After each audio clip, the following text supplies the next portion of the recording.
Assalamualaikum warahmatullahi wabarakatuh. Berjumpa kembali di channel Ardhiko Ramos. Seperti yang saya infokan di video pertama pada malam hari ini ya sahabat-sahabat, kita akan bedah detail terkait dengan permen PAN RB 648 plus beberapa kebijakan-kebijakan yang sudah kita rangkum bersama tim Ardhiko Ramos.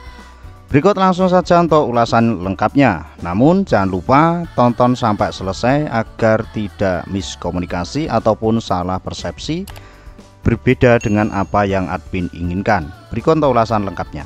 Bedah peluang lulus PPK 2023 dari berbagai sumber.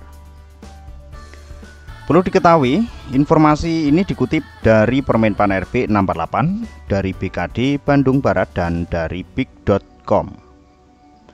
Pertama-tama yang perlu dipahami oleh sahabat-sahabat, kita kembali lagi di awal ya sahabat-sahabat, di awal Permen PAN RB 648. Yang pertama adalah terkait dengan jenis kebutuhan pegawai pemerintah dengan penjajahan kerja tahun anggaran 2023 meliputi khusus dan umum. Ini perlu dicatat sahabat-sahabat. Yang kedua, kriteria pelamar. Pelamar ini ada dua ya sahabat-sahabat. Untuk kebutuhan khusus, kriteria pelamar bagi kebutuhan khusus ada tenaga X THK 2, X tenaga honorer kategori 2 atau X THK 2, dan tenaga non aparatur sipil negara atau tenaga non ASN. Perlu dicatat ya sahabat-sahabat. Kita akan membahas dulu secara detail untuk kriteria pelamar bagi kebutuhan khusus. Kebutuhan khusus ada dua hal ini ya sahabat-sahabat, dengan catatan seperti ini. Berhasil dipahami oleh tambahan tim dari Ardhiko Ramos. Diktum ketiga dan keempat perlu digarisbawahi sahabat-sahabat. XTHK 2 sebagaimana dimaksud pada diktum kedua huruf A adalah XTHK 2 yang terdaftar dalam pangkalan database XTHK 2 pada BKN. Jika tidak terdaftar bagaimana Bang? Berarti tidak termasuk THK 2, itu satu. Yang kedua, melamar pada instansi pemerintah tempat bekerja saat mendaftar. Jadi tempat bekerja saat mendaftar, atau bisa dikatakan internal. Internal ya sahabat-sahabat. Di diktum keempat juga sama. Tenaga non ASN sebaiknya dimaksud pada diktum kedua huruf B adalah pegawai yang melamar pada instansi pemerintah tempat bekerja saat mendaftar.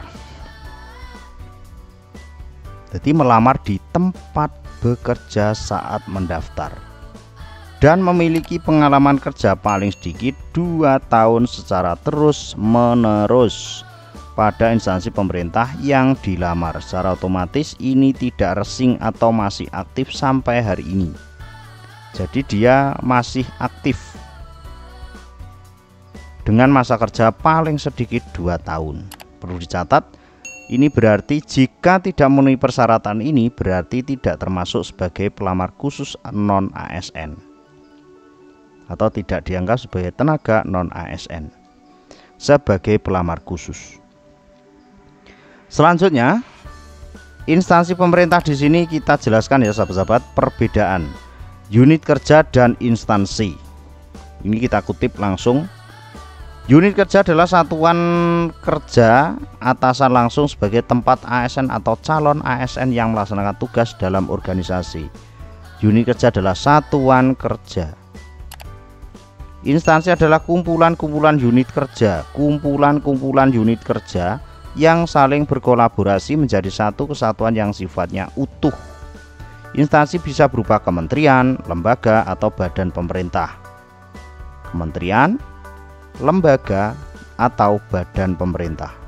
Badan pemerintah ini termasuk untuk Pemprov, Pemka, Pemkot.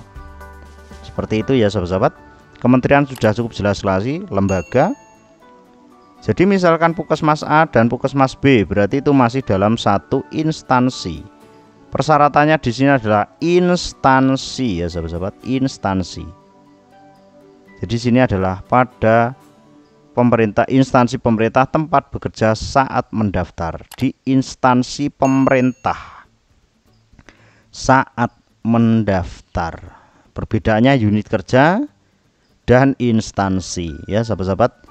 Terima kasih untuk sahabatku yang sudah request ya untuk diperjelas. Mudah-mudahan bisa menambah pengalaman bagi sahabat-sahabat. Ini kalau nggak percaya nanti untuk unit dan instansi bisa searching di Google ya sahabat-sahabat. unit kerja dan instansi. Perbedaannya apa? Nanti kan bisa kelihatan. Selanjutnya dari sini kita sudah bisa memberikan modal awal pemahaman. Berarti untuk XTAK2 dan non ASN itu kan instansi pemerintah, bukan satuan kerja atau unit. Jadi misalkan unit kerjanya beda, berarti masih bisa dianggap induk. Karena apa? Instansinya sama. Misalkan dari Puskesmas A, rumah sakit, ataupun dari kantor A ke kantor B dalam satu instansi, ya sahabat-sahabat, dalam satu instansi. Kalau masih ragu silakan searching di Google. Selanjutnya yang akan kita pahami di sini adalah terkait prinsip kelulusan bagi P3K tenaga kesehatan dan P3K tenaga teknis. Kita unculkan memang dua, ya sahabat-sahabat, dua prinsip kelulusan. Yang pertama terkait dengan kebutuhan khusus untuk tenaga kesehatan dulu. Kita bahas ya sahabat-sahabat satu persatu. Prinsip penentuan kelulusan pelamar kebutuhan khusus seleksi kompetensi PPA tenaga teknis dinyatakan lulus jika berperingkat terbaik. Pengisian kebutuhan khusus diberlakukan terlebih dahulu bagi peserta XTAK2 yang berperingkat terbaik. Apabila kebutuhan belum terpenuhi oleh peserta XTAK2, di sini ada kata-kata kebutuhan belum terpenuhi. Otomatis XTAK2 di sini adalah di ranking dengan XTAK2 yang lain. Yang mengisi adalah yang berperingkat terbaik dulu, yang didahulukan.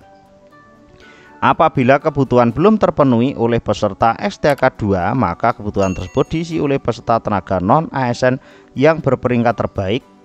Berperingkat terbaik di sini di peringkat dengan non ASN yang lain, sebagai diatur dalam keputusan Menpan RB 648 tentang mekanisme seleksi P3K jabatan fungsional tahun anggaran 2023. Selanjutnya untuk pelamar umum ini perlu diketahui oleh sahabat-sahabat. Ini karena banyak yang pelamar umum daripada yang pelamar khusus.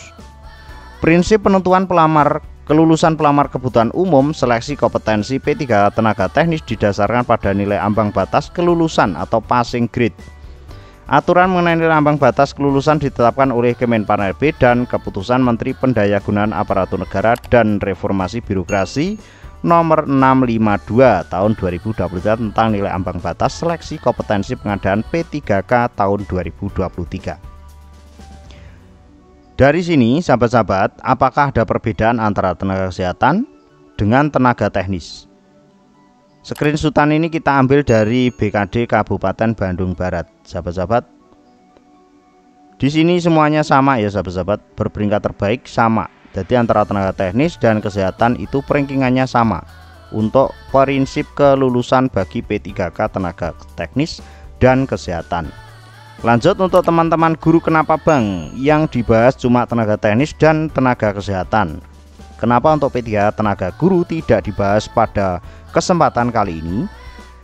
Karena informasi resminya bahwasanya untuk prinsip kelulusan P3K guru itu masih dalam penggodokan kembali dengan Menpan RB yang berakhir pada hari ini tanggal 9 Desember 2023, dan keputusan apa yang diambil belum ada yang dispil dari kawan-kawan tim kami di dalam.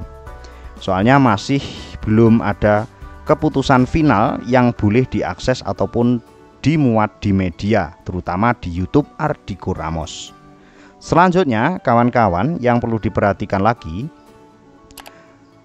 sekarang kita masuk mengerucut di diktum ke-14 sampai ke-21. Ini adalah yang paling ditunggu-tunggu oleh kawan-kawan terkait dengan diktum ke-18 langsung. Dalam ini ya sahabat-sahabat, nah ini kita unculkan dua agar nanti pembanding yang belum saya coret sama yang sudah. Dalam hal masih terdapat kebutuhan yang tidak terpenuhi pada instansi daerah dan kebutuhan dapat diisi dari pelamar pada jenis kebutuhan, jabatan, dan kualifikasi pendidikan yang sama. Jenis kebutuhan di sini dalam hal masih terdapat kebutuhan yang tidak terpenuhi pada instansi daerah, kebutuhan dapat diisi dari pelamar pada jenis kebutuhan, jabatan, dan kualifikasi pendidikan yang sama. Kenapa di sini diktum di 18 ini berarti mengisyaratkan bahwasanya misalkan di pelamar khusus itu kan di sini ya sahabat-sahabat.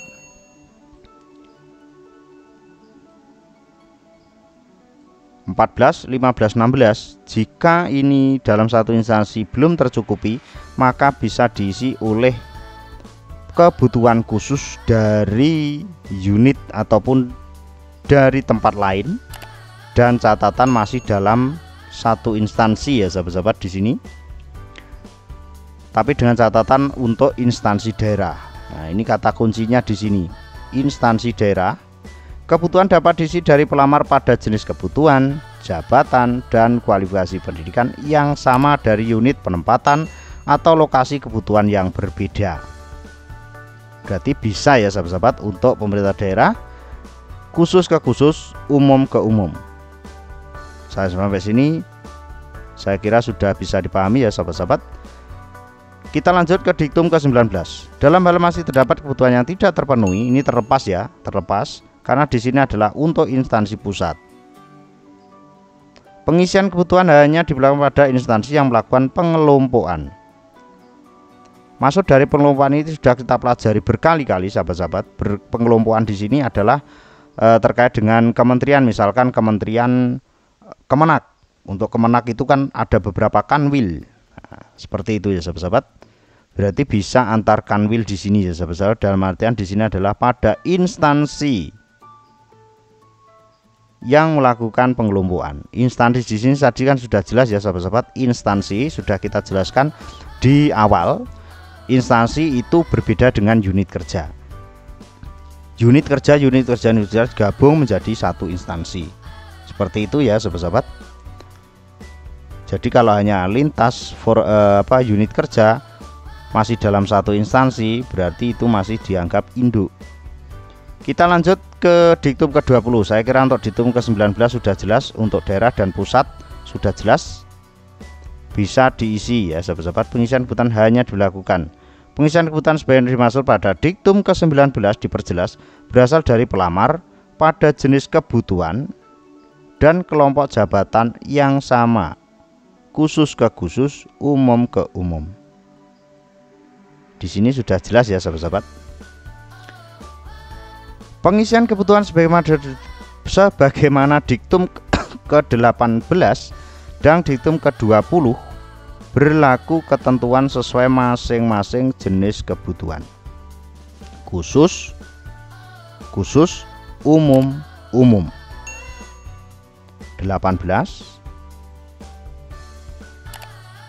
dan diktum ke-20 untuk daerah dan untuk pusat sama masing-masing jenis kebutuhan. Lanjut kita masuk di diktum ke-22. Dalam hal masih terdapat kebutuhan umum yang belum terpenuhi setelah diktum ke-21. Jadi sampai di diktum ke-21 ini yang khusus sudah penuh ya sahabat-sahabat.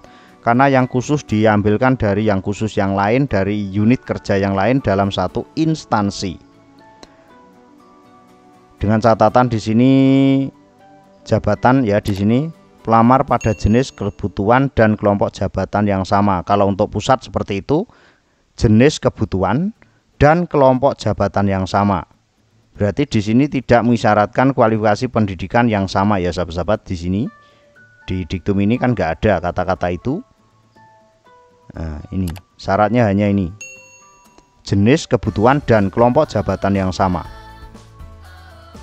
bukan kualifikasi pendidikan ya sahabat-sahabat. Jadi yang pusat itu nggak pakai kualifikasi pendidikan yang sama, tapi kalau daerah itu memakai kualifikasi pendidikan yang sama.